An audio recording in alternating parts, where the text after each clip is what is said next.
നമസ്കാരം. ഇന്ത്യ മാറുന്നു എന്നതിന്റെ ഉത്തമ ഉദാഹരണമാണ് ഡിജിറ്റൽ ഇന്ത്യ പദ്ധതി.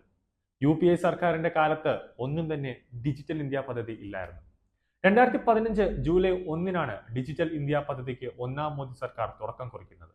അന്നു മുതൽ ഡിജിറ്റൽ ഇന്ത്യ പദ്ധതി വലിയ തോതിൽ ജനങ്ങളുടെ മനസ്സിൽ വൻ ഹിറ്റായി മാറി. മൂന്നാം മോദി സർക്കാരിന്റെ കാലത്ത് ഇന്ത്യയിൽ എല്ലാവർക്കും ബാങ്ക് അക്കൗണ്ടുകൾ ഉൾപ്പെടെ സർവ്വതുമുണ്ട്. ഇന്ന് ഷോപ്പിംഗ് മാളുകൾ മുതൽ പെട്ടിക്കടകളിൽ വരെ വലിയ തോതിൽ ഡിജിറ്റൽ ഇന്ത്യയിലേക്ക് ജനങ്ങൾ മാറുന്ന കാഴ്ചയാണ് നമ്മൾ കാണുന്നത്. കോടിക്കണക്കിന് ജനങ്ങൾക്ക് ഡിജിറ്റൽ ഇന്ത്യയിലൂടെ വീട്ടിൽ ഇരുന്ന് തന്നെ ഡിജിറ്റലായിട്ട് അക്കൗണ്ടുകൾ ഓപ്പൺ ചെയ്യാനുള്ള സംവിധാനവും ഇന്ത്യക്ക് നേടാൻ കഴിഞ്ഞു എന്നത് ഭരണ നിർവഹണത്തിൽ ഡിജിറ്റലൈസേഷൻ ഏർപ്പെടുത്തുന്നതിന്റെ ഏറ്റവും മികച്ച ഉദാഹരണമാണെന്ന് രാജീവ് ചന്ദ്രശേഖർ തന്നെ വ്യക്തമാക്കുന്നുണ്ട്. പ്രവർത്തനരഹിതമായ ഒരു സർക്കാർ എന്നതിൽ കാര്യക്ഷമതയുള്ള ഭരണം എന്ന തലത്തിലേക്ക് ഭാരതത്തെ ലോകത്തിന്റെ നെറുകയിലെത്തിക്കാൻ 2015 മുതൽ 5 വർഷക്കാലം ഇന്ത്യ ഗവൺമെന്റ് നടത്തിയ പ്രവർത്തനങ്ങൾ സഹായകരമായെന്ന് ഒരു സംശയവുമില്ലാതെ തന്നെ നമുക്ക് പറയാം.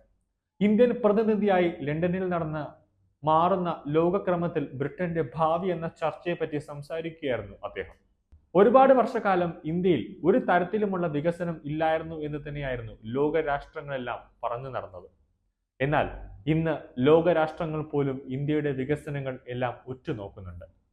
ഭാരതത്തിന്റെ വികസനങ്ങളും ഭാരതത്തെ പറ്റിയുള്ള രാഷ്ട്രങ്ങളും രാഷ്ട്രതന്ത്രങ്ങളും വികസനങ്ങളും ഡിജിറ്റൽ മാതൃകകളുമെല്ലാം അവർ കണ്ടു പഠിക്കുകയാണ്. ഇന്ന് നമ്മളുടെ ഭാരതം വലിയ തോതിൽ തന്നെ ഡിജിറ്റൽ ഇന്ത്യയുടെ നെറുകയിൽ എത്തി നിൽക്കുന്നു എന്നതിൽ സംശയമില്ല. ഗ്രാമീണ വനിതകളടക്കം ഇന്ത്യയിലെ 70% പൗരന്മാരും തങ്ങളുടെ സ്വകാര്യ ഉറപ്പ് വരുത്തിക്കൊണ്ട് തന്നെ ഡിജിറ്റൽ സാക്ഷരത നേടിക്കഴിഞ്ഞു. UK അടക്കമുള്ള രാഷ്ട്രങ്ങൾക്ക് ഇന്ത്യയുടെ മാതൃകാപരമായ ഡിജിറ്റൽ സാമ്പത്തിക ഭരണ സംവിധാനങ്ങൾ അതാത് രാജ്യങ്ങൾക്ക് അനുയോജ്യമാം വിധം സ്വാംശീകരിച്ച് പകർത്തുവാനാണെന്നും അദ്ദേഹം വ്യക്തമാക്കുന്നു. ബ്രിട്ടനിൽ പൊതു തെരഞ്ഞെടുപ്പിലൂടെ ലേബർ പാർട്ടി അധികാരത്തിൽ വന്നതിന് തൊട്ടു പിന്നാലെ ലേബർ പാർട്ടി നേതാവും മുൻ പ്രധാനമന്ത്രിയുമായ ടോണി ബ്ലെയർ നേതൃത്വം നൽകുന്ന Tony Blair institute for global change and അന്താരാഷ്ട്രയാണ് ഈ ഒരു സമ്മേളനം സംഘടിപ്പിച്ചത്. ഡിജിറ്റൽ ഭരണ സംവിധാനത്തിൽ ഇന്ത്യ നടത്തിയ മാതൃകാപരമായ മുന്നേറ്റത്തെ മുൻ ബ്രിട്ടീഷ് പ്രധാനമന്ത്രി ടോണി ബ്ലെയർ ആശംസ അറിയിച്ചു. ഇന്ത്യയിൽ ഡിജിറ്റൽ സംവിധാനങ്ങൾ മാറിക്കൊണ്ടിരിക്കുന്നു.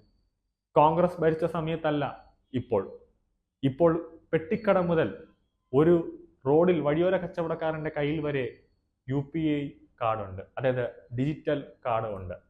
ഡിജിറ്റൽ ഇന്ത്യ ഭാരതത്തിൽ ബഹുദൂരം മുന്നിലാണ്. ഇത് കണ്ടുകൊണ്ടാണ് ലോകരാഷ്ട്രങ്ങൾ ഉൾപ്പെടെ എല്ലാ ടൂറിസം മേഖലയും ഇപ്പോൾ ഡിജിറ്റൽ ആയിക്കൊണ്ടിരിക്കുന്നത്. ഇപ്പോൾ നമ്മുടെ കയ്യിൽ സാധാരണക്കാർ മിക്കവരും പണം കയ്യിൽ കൊണ്ട് നടക്കാറില്ല, എല്ലാം മൊബൈലിലാണ്. ATM കാർഡ് വരെ ഇപ്പോൾ ഇല്ലാത്തൊരവസ്ഥയിലേക്ക് എത്തുന്നു. ഇപ്പോൾ മൊബൈൽ ഫോൺ വഴി ATM കൗണ്ടറിൽ ചെന്ന് പണം എടുക്കാവുന്ന ഘട്ടത്തിലേക്ക് വരെ നമ്മുടെ കാര്യങ്ങൾ ഭാരതം എത്തി നിൽക്കുന്നുവെന്ന് നമുക്ക് ഒരു സംശയവുമില്ലാതെ തന്നെ തുറന്നു പറയാവുന്നതാണ്. കൂടുതൽ വാർത്തകൾ അറിയുവാനായി ഈ ചാനൽ സബ്സ്ക്രൈബ് ചെയ്ത് ഫോളോ ചെയ്യുക.